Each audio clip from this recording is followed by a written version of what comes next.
తిరుమల లడ్డు విషయంలో YCP TDP మధ్య మాటల యుద్ధం జరుగుతుంది. రాజకీయ లబ్ధి కోసమే లడ్డు వివాదం తెరపైకి తెచ్చారని వైసీపీ ఆరోపించింది. తాము అడిగిన ప్రశ్నలకు సమాధానాలు చెప్పట్లేదని విమర్శించింది. ఇక వైసీపీకి టీడీపీ నేతలు కౌంటర్ ఇచ్చారు. తిరుమల పవిత్రతను దెబ్బతీశారంటూ ఫైర్ అయ్యారు. శ్రీ శ్రీ శ్రీ వెంకటేశ్వర స్వామి సన్నిధిలో తయారయ్యేటటువంటి లడ్డూ ప్రసాదం మీద రాజకీయం నడుపుతా ఉన్నారు. ముఖ్యంగా నారా చంద్రబాబు నాయుడు గారు ఈ ప్రసాదం మీద రాజకీయం నడిపి తద్వారా రాజకీయ ప్రయోజనం పొందాలని, జగన్మోహన్ రెడ్డి గారి మీద బురద జల్లాలనేటువంటి ఒక ప్రయత్నం, కుట్రపూరితమైనటువంటి ప్రయత్నం జరుగుతూ ఉన్నది. ఈ ఆరోపణలు, మీరు చేసినటువంటి ఆరోపణలు నిజమైతే ఆ చేసిన వాళ్ళు రక్తం కక్కుకొని చావాలనని వెంకటేశ్వర స్వామిని ప్రార్థిస్తున్నాం.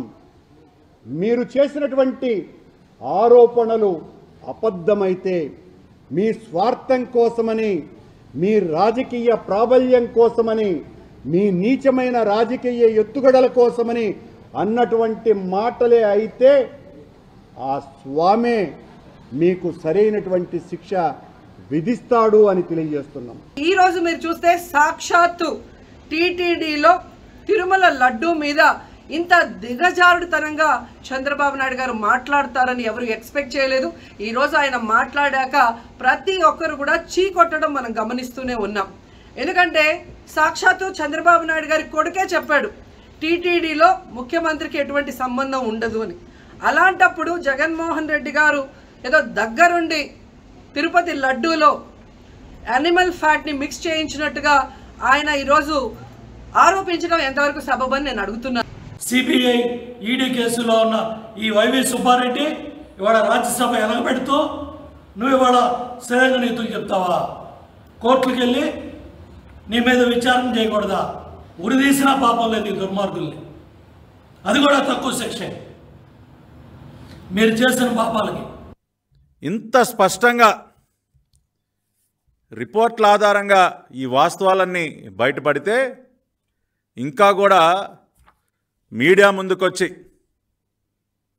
బుకాయిస్తూ ఉన్నాడు, చాలా తేలిగ్గా మాట్లాడుతూ ఉన్నాడు. ఇంత ఘోరమైనటువంటి పాపం చేసినటువంటి నువ్వు జగన్మోహన్ రెడ్డి మీడియా ముందుకొచ్చి ఏం మాట్లాడుతూ ఉన్నావా? ఇది కామన్గా జరుగుతూ ఉంటుందండి, ఇది కామన్గా జరిగేటటువంటి పని. అంత క్యాజువల్గా మాట్లాడతావా?